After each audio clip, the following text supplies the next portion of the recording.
नमस्कार साथियों। आज हम क्लास 10th साइंस के एक महत्वपूर्ण सेक्शन फिजिक्स के एक इम्पॉर्टेंट चैप्टर लाइट के संदर्भ में आज हम लोग बात करेंगे।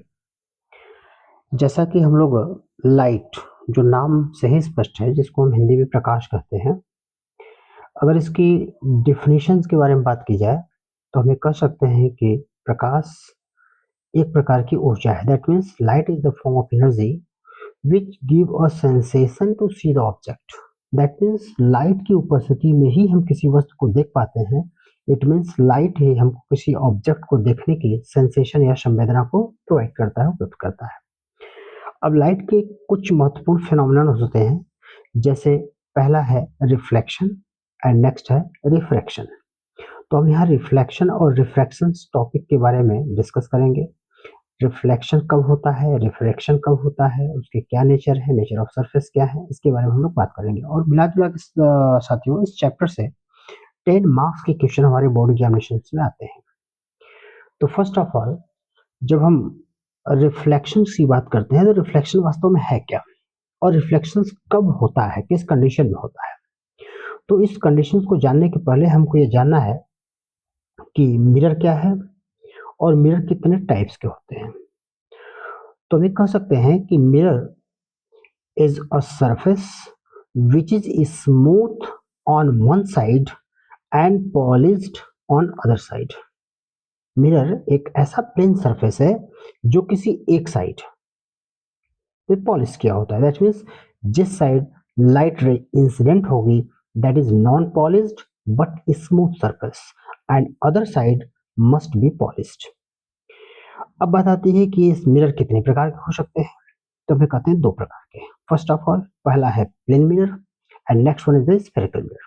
Plane mirror that means plane mirror is just like a plane surface, just like a plain surface which is the smooth on one side and polished on other side.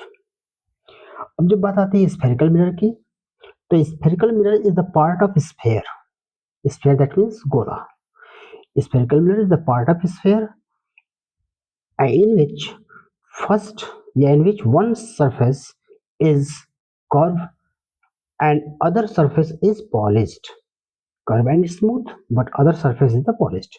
पहला surface का एक surface जो है smooth होता है curve shape में, और उसका जो अपोजिट सरफेस है इट विल पॉलिश्ड। अब ये स्फेरिकल मिरर भी दो टाइप्स के हो जाते हैं। पहला है concave and next is the convex. कब ये मिरर कॉनकेव कहलाता है, कब कॉन्वेक्स कहलाता है? जब किसी भी स्फेरिकल मिरर का रिफ्लेक्टिंग सरफेस इनवर्ड्स डायरेक्शन में कर्व हो। रिफ्लेक्टिंग दैट मीन्स अगर कोई लाइट रेज आती है तो इस सरफेस से आएगी, इस सरफेस से। अब ये कर्व इन का मतलब इनवर्ड, अंदर की तरफ दबा हुआ है। जो हमारा रिफ्लेक्टिंग सरफेस है वो अंदर की तरफ दबा हुआ है, तो ऐसे कंडीशन में it is called concave mirror. अब अगर ये रिफ्लेक्टिंग सरफेस हमारा इनवर्ड है तो जो हमारा आउटवर्ड सरफेस है वो पॉलिश होना चाहिए। किस कंडीशन में? कॉनकेव मिरर में। नेक्स्ट वन, जब हम कॉन्वेक्स की बात करते हैं तो जो हमारा रिफ्लेक्टिंग सरफेस है वह आउटवर्ड कर्व है, बाहर की तरफ मुड़ा हुआ है, बाहर की तरफ निकला हुआ है, और जो इनवर्ड सरफेस है वो पॉलिश्ड होना चाहिए। तो ऐसे कंडीशन में ये जो मिरर होगा वो क्या कहलाएगा? Convex mirror. Is it clear? अब जब बात आती है reflection of light from a plane mirror या आइदर प्लेन और कर्व, तो जब रिफ्लेक्शन की बात आती है तो हम ये जानते हैं कि reflection is the phenomenon of light in which when the light strike on a plane surface it bouncing back in the same medium. यदि लाइट किसी भी प्लेन सरफेस पे स्ट्राइक करती है, टकराती है, तो वो उसी मीडियम में वापस लौट जाती है। This phenomenon of light is known as the reflection. अब जैसे हमने मान लिया कि ये कोई आपका मिरर है जिसको हमने मान लिया M और N। M is a plane mirror. It is polished on other sides.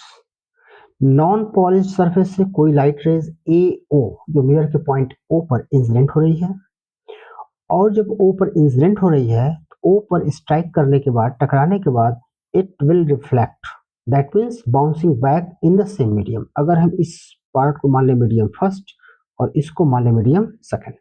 तो जिस मीडियम से लाइट रेज आ रही है उसी मीडियम लाइट रेज रिफ्लेक्ट होकर के वापस चली जा रही है। This phenomenon of light are known as the reflection of light. अब ये बात आती है कि अगर ये रिफ्लेक्शन हो रहा है तो इसमें और जो टर्म इन्वॉल्व हो रहे हैं वो क्या क्या है। जो लाइट इस सरफेस पे इंसिडेंट हो रही है that is called incident raise. Incident raise. जो लाइट इस सरफेस से टकरा करके वापस लौट रही है this is called reflected ray. इस पॉइंट पर अगर हम एक परपेंडिकुलर लाइन ड्रॉ कर दें this is called normal at the point of incidence. Clear.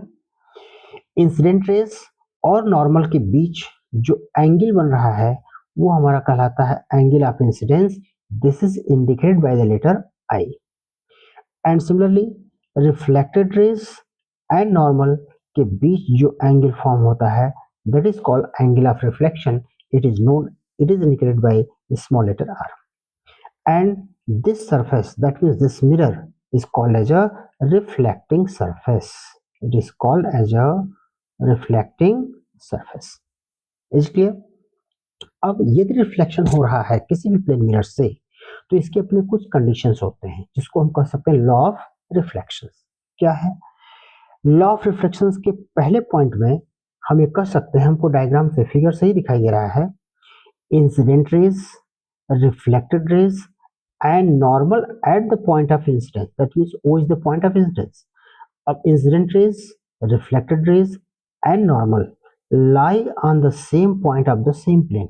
तीनों incident rays, reflected rays और normal तीनों एक ही plane के same point पे belong करते हैं. This is the first law of reflection. Second law of reflection में हम कह सकते हैं कि angle of incidence, that means angle I equal to angle R. That means according to second law of reflection angle of incidence is equal to angle of reflection. Clear?